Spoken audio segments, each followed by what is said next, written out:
Pemirsa, satu tiket tersisa ke Olimpiade Paris 2024 akan diperebutkan Indonesia U23 melawan Gini pada malam nanti.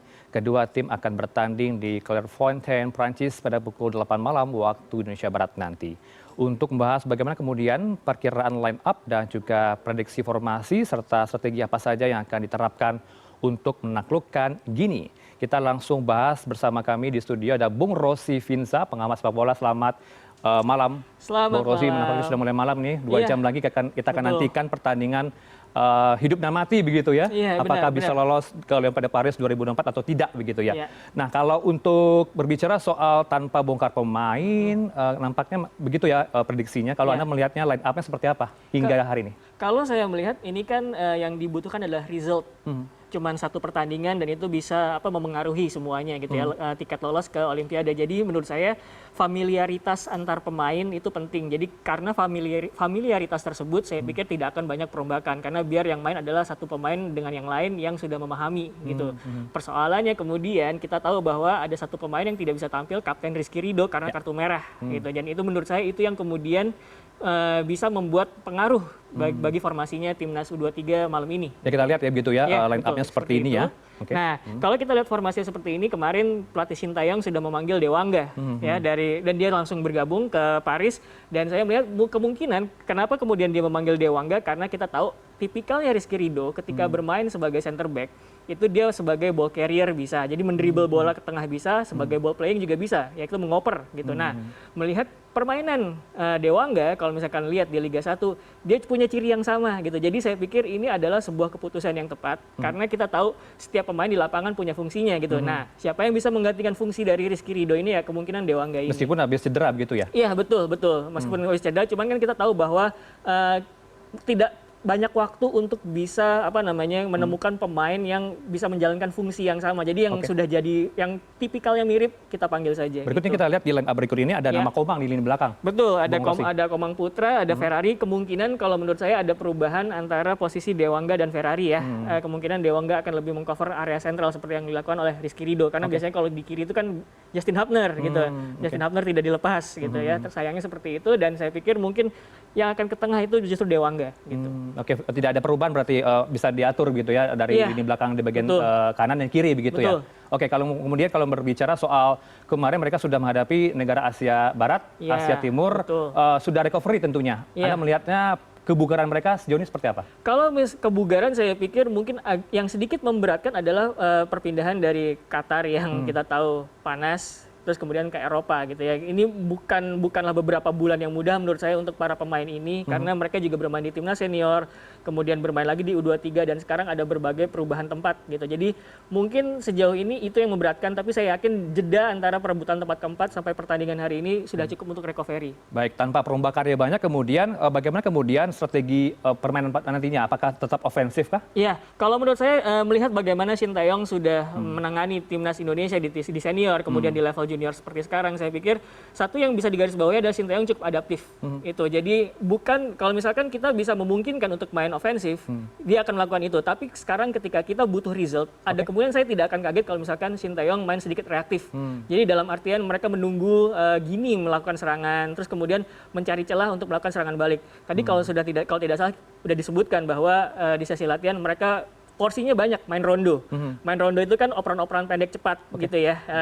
Mungkin ada kemungkinan kalau misalkan mereka menunggu terus kemudian jarak antar pemain rapat, mereka bisa melakukan serangan balik via rondo tersebut. Baik. Tidak terlalu lama mengoper-ngoper lah istilahnya. Kita kembali lihat ke line up begitu, Anda bisa mungkin gambarkan bagaimana kemudian pemain kunci dari timnas kita malam ini. Kalau melihat formasi yang seperti ini ya, kemungkinan pemain kunci ada di kedua gelandang, Nathan Choaeon sama Ivar Janner gitu. Karena kita tahu bahwa pertandingan terakhir perebutan tempat keempat, ketika Rizky Ridho tidak main, Nathan dimundurkan ke lini belakang dan itu membuat sebenarnya aliran bola di lini tengah itu agak mampat sebetulnya karena biasanya role tersebut atau peran tersebut dilakukan oleh Nathan gitu di mana dia bukan cuma membagi bola tapi kadang-kadang dia juga bisa menemukan ruang, ada ruang yang kosong, teman bisa membagi bola ke dia lalu kemudian dia mengalirkan bola lagi ke depan. Jadi dia adalah konektor antara lini belakang dan lini depan gitu. Nah, kalau lihat kemudian pertandingan kemarin menghadapi Irak di perebutan tempat keempat, itu yang sibuk malah center back-nya karena semua pemain yang membagi bola kebanyakan di lini tersebut gitu, termasuk Nathan gitu. Jadi itu yang kemudian menurut saya agak bikin Indonesia sedikit mampat gitu. Baik, meskipun ada 16 kali ke arah gawang, tapi hanya jebol 1 begitu ya? Cuman kita harus ingat juga bahwa 16 tembakan ke arah gawang, kualitas peluangnya itu seperti apa. Kita melihat bagaimana berulang kali tembakan dari luar kotak penalti. Bahkan satu kali peluang Marcelino Ferdinand itu jarak juga cukup sempit dan kemudian melambung. Jadi saya pikir ketika ada pemain yang bisa menjadi konektor antara lini tengah, lini depan, dan lini belakang, yang mana itu mungkin jadi perannya Nathan gitu ya, seharusnya lebih mudah untuk mengkreasikan peluang yang lebih baik lagi kualitasnya. Ini kan juga menjadi perhatian dari pengamat sepak bola lain begitu ya, menyebutkan bahwa yang menjadi PR selain dari lini belakang, tapi juga kita lihat juga penyelesaian akhir. Anda melihat seperti apa, Bung Rossi? Kalau misalkan penyelesaian akhir, saya menganggap bahwa mungkin ini perkara composure ya, ketenangan. Bahkan pemain level senior pun juga bisa.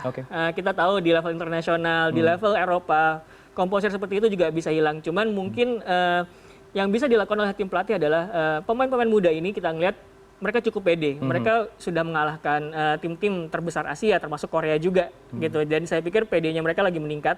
Cuman yang perlu dilakukan oleh tim pelatih adalah mungkin mengelola rasa percaya diri tersebut agar jangan sampai berlebihan. Jadi ditenangkan, kalau misalkan ada peluang lebih kalem lagi segala macam. Emosi dikontrol begitu ya. Betul. Kalau melihat permainan cepat, kemudian kombinasi 1-2, apakah cukup efektif untuk membongkar pertahanan lawan, Bung Rossi? Kalau bicaranya kita melihat di lini depan ya, kita melihat ada Marcelino, ada Witan, ada Rafael Struijk. Ini bukan bukan pemain depan yang tipenya statis.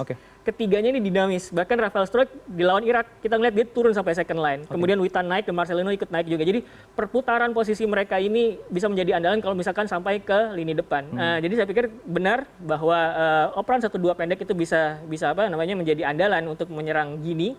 Tapi yang lebih penting lagi menurut saya adalah bagaimana kemudian lini belakang dan tengah gitu. Karena persoalan ketika menghadapi Irak, menurut saya ada ruang antara para back yang ada di pinggir dan juga para wingback gitu. Karena makanya kemudian Irak banyak sekali melepaskan umpan crossing kan. Gitu. Jadi itu yang harus dijaga. Jadi itu dulu yang dibenahi, kerapatan antara lini tengah sama lini belakang, lalu kemudian ketika itu sudah terbukti bisa gitu ya, kemudian kita bisa lepas tekanan, baru kemudian kita tadi berbicara bagaimana lini depan bekerja sama untuk menciptakan peluang. Artinya formasi yang akan tercipta nanti di malam hari tidak berbeda jauh dengan formasi-formasi sebelumnya di pertandingan melawan Australia, Yordania, Korea Selatan begitu ya, Bu Rossi? Dugaan awalnya sih seperti itu karena kita tahu bahwa ini penting, jadi yang penting adalah familiaritas itu tadi gitu. Jadi pemain yang sudah paham dengan pakem siapa aja yang ada di starting 11 gitu ya. Jadi nggak ada banyak perubahan. Bisa kita arahkan di iPad kita untuk formasi?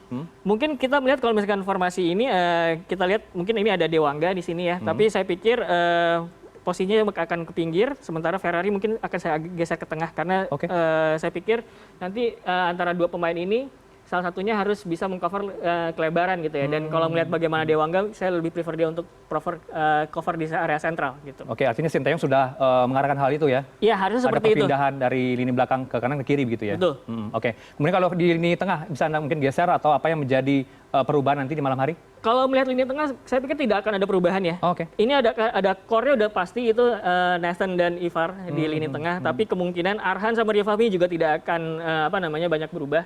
Karena balik lagi, role yang paling penting Arhan sama Ria Fahmi ini adalah seorang wingback. Mereka akan provide kelebaran, entah itu ketika menyerang atau ketika bertahan. Ini kerja mereka bakal paling capek karena area covernya luas sekali gitu. Jadi jangan sampai mereka ini telat turun untuk membantu pertahanan. Baik, kemudian apa yang menjadi catatan Anda untuk melawan Gini malam nanti? Kalau kita lihat posisi mereka ini masih peringkat keempat begitu di Afrika. Sama posisinya, ranking juga mungkin hampir sama begitu ya. Anda melihatnya apa catatan yang harus dilakukan oleh pemain Sinteyong ini?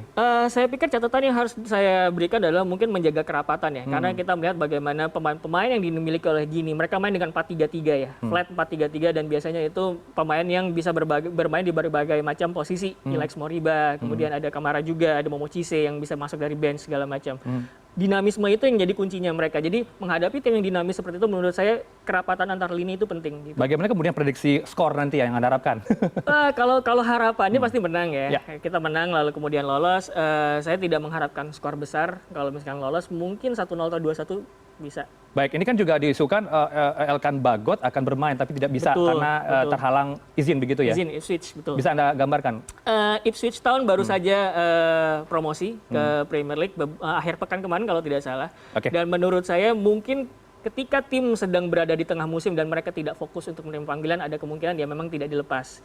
Hal serupa mungkin kayak Hapner juga ya, tidak lepas oleh Cerezo Osaka karena masih kompetisi. Baik, sehabis kita melihat sudah formasi line up yang akan terjadi pada malam nanti pukul 8 malam, kita akan bahas lebih dalam bagaimana kemudian asa timnas di Olimpiade Paris 2024. Ya. Apakah berhasil mendapatkan tiket ini? Kita akan bahas bersama narasumber lain, termasuk Anda juga, Bu Rosi.